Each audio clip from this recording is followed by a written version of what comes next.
Ani, sige, te, kuan imong pangalan ti full name niya taga diin ka. Ako si Susi Marobles, diri sa Igpit, Digo City, Nagpuyo. 64 akong edad.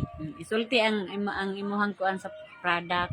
Pasalamat ka ba sa product nato nga Ako jud ko pasalamat sa Infinite kay ang akong lawas bali isa ka bulan ko og May 1 to June 9. Nag-inom ko og tambal nga i-prescribe sa doktor. Unya walay alibyo, nang hupong pagyud akong tiil. Moto pag anhi diri nga gipahibalo ko ni kuan si Sir Himoros nga muna ang product. Ni abil ko bahalag aga mong kwarta gud igo-igo ra kulang pa jud. Ni abil jud ko. Og akong namatikdan nga niinom ko og kuan berry boss tapos unsa kani lang kapsul Anthocyanin niinom ko og 10 10.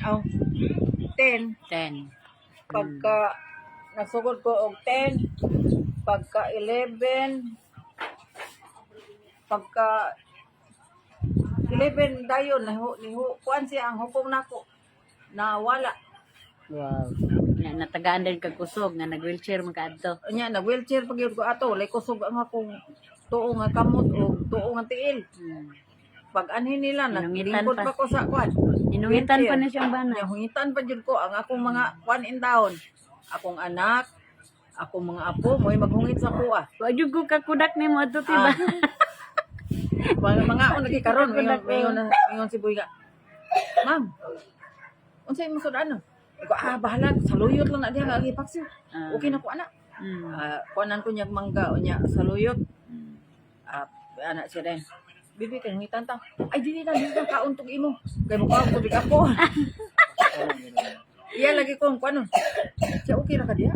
Ay okay ra ko diri.